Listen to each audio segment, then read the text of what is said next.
Halo adik-adik, kembali lagi bersama kakak dengan Kak Mei dari Bimbingan Belajar Talenta.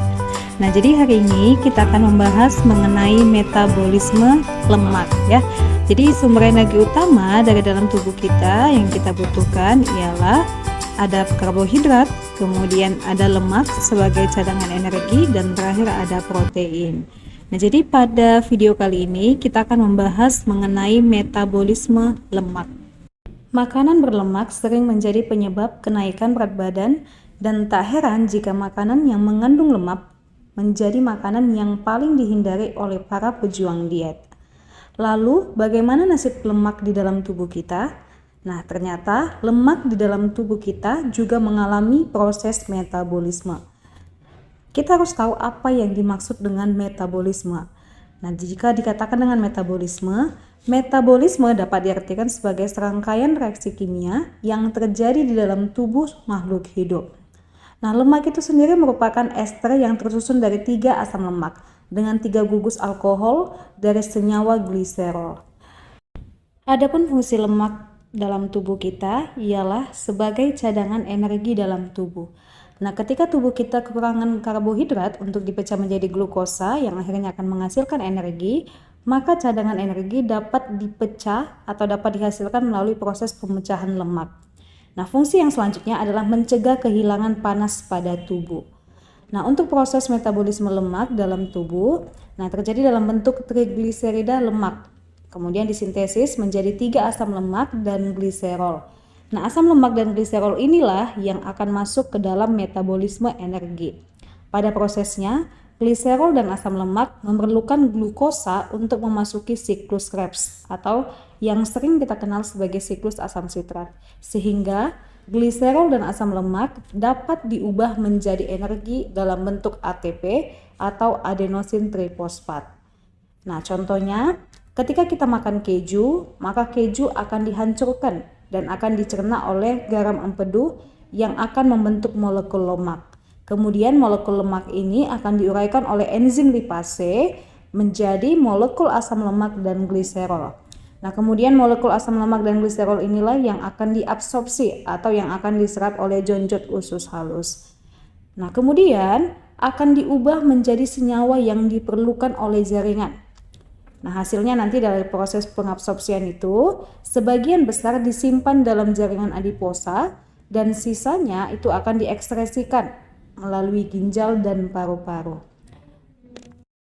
Lemak atau triasilgliserol atau yang sering disingkat sebagai TAG akan melalui proses glikolisis dalam tubuh, yakni proses pemecahan lipid menjadi 2 bentuk.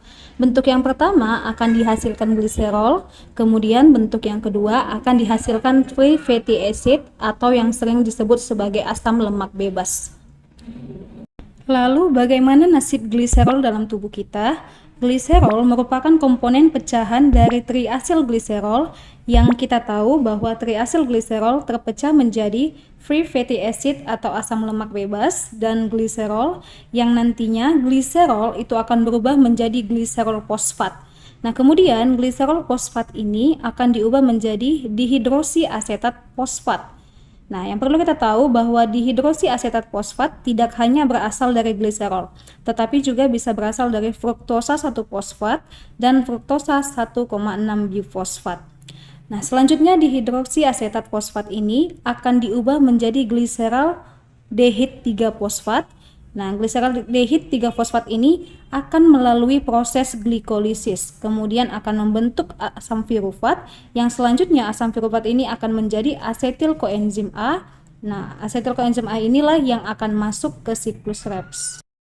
Lalu bagaimana nasib free fatty acid atau asam lemak bebas di dalam tubuh kita? Free fatty acid atau asam lemak bebas akan mengalami proses oksidasi menjadi asil CoA atau asil koenzim A. Sebelum menghasilkan asetil koenzim A, asil CoA akan melalui 5 kali tahapan beta oksidasi.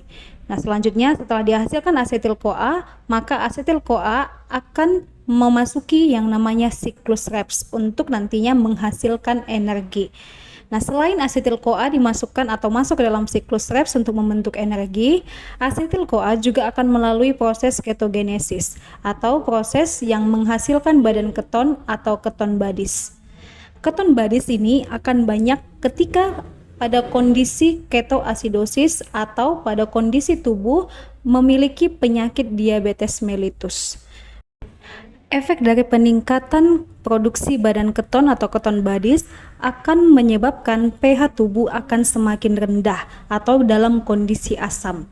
Nah, kemudian peningkatan oksidasi asam lemak di dalam tubuh merupakan karakteristik dari berbagai kondisi, misalnya kondisi kelaparan dan kondisi diabetes mellitus. Oke, untuk pertemuan atau pembahasan mengenai metabolisme lemak cukup sampai di sini. Nah, jika kalian ingin melihat dan menonton video mengenai metabolisme karbohidrat dan metabolisme protein, bisa kalian lihat pada video-video sebelumnya. Jadi, jangan lupa sambil di like, comment, dan subscribe. See you again.